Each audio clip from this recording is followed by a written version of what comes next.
Welcome to This Explainer. Today, we're diving into a fascinating piece of source material that completely flips the script on how we use the internet. We're going to unpack how a unique digital channel called Views, Like, and Heart for Jesus is actively attempting to transform everyday social media metrics, the very things that usually drive vanity and ad revenue, into acts of modern faith. It's a pretty remarkable shift in perspective, taking the absolute most mundane tools of the digital age and assigning them a deeply spiritual purpose. The source material kicks things off with a really provocative question. Why should you actually bother liking or sharing Christian content?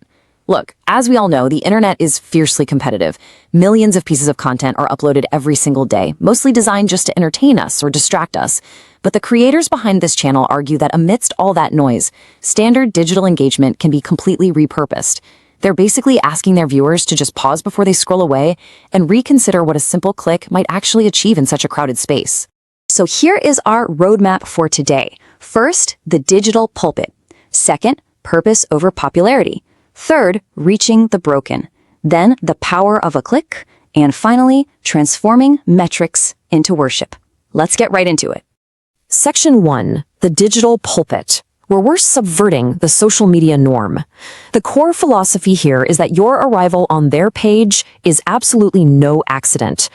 The source text uses this powerful, rhythmic repetition to really hammer home its thesis. He deserves every view, he deserves every like, he deserves every heart. Think about it. In a medium where creators are constantly begging for engagement just to build their own brand, this channel insists these digital currencies belong to someone else entirely. By repeating, he deserves, the creator instantly redirects the ultimate recipient of your digital attention away from themselves and squarely toward Jesus Christ. Moving right along to Section 2, purpose over popularity. This is all about a mission without fame. What's genuinely fascinating here is how the source material actively rejects the typical influencer playbook. We have a stark contrast. On one side, the standard internet hustle, building a brand, chasing fame, gaining personal recognition. But on the other side, the channel's explicit goals are pointing strictly to Jesus, highlighting grace, and openly acknowledging flaws. It's a complete 180. A culture completely obsessed with making a name for itself is placed right up against a ministry dedicated entirely to passing on the credit. And that brings us to a really crucial element of their messaging strategy. The creator deliberately anchors their message in humility, literally stating, "I know I am not perfect." By admitting to weaknesses and failures, they step right off that pedestal that internet personalities usually try to stand on. The text emphasizes a total reliance on patience and restoration, proving that this space exists solely to highlight the message, not the messenger. All right, Section 3, reaching the broken. Let's focus on the actual audience behind the screen. The source text shows a profound awareness that the internet can be an incredibly isolating place. It doesn't treat the viewer as a metric. It treats them as a human being dealing with very real, often invisible struggles. It explicitly calls out people battling fear, struggling with anxiety, experiencing deep loneliness, navigating broken relationships, or carrying heavy guilt. We all know the internet is where people go to hide these things behind curated, happy profiles, right? Well, this digital space is meant to be a place where those facades can just drop entirely. The message is intentionally crafted as a lifeline. The source material spells it out clearly. Jesus did not come for perfect people. He came for the broken. It's meant to reassure the forgotten, the hurt, and the weary that they are never, ever beyond the reach of grace. By framing it this way, a standard social media page is essentially transformed into a sanctuary. Which brings us to Section 4, the power of a click, or as the source frames it, digital evangelism. This explores the actual mechanics of how everyday people can participate in a global mission without needing a theology degree or thousands of followers. The text outlines this exact chronological journey where a micro-action becomes a massive impact. Step 1 is just a simple click or share. Step 2, that algorithmically boosted content reaches a hurting friend or family member who might be searching for hope. And Step 3, the gospel spreads, one life at a time. It empowers the viewer by showing them their mouse click is literally an act of witness. These specific lines from the text really drive home the massive ripple effect that technology makes possible. The gospel spreads one life at a time, one family at a time, one heart at a time, one view at a time. Notice how it scales all the way down to a single digital view. It equates a raw data point with a human soul, which fundamentally changes the gravity of what it means to watch something online.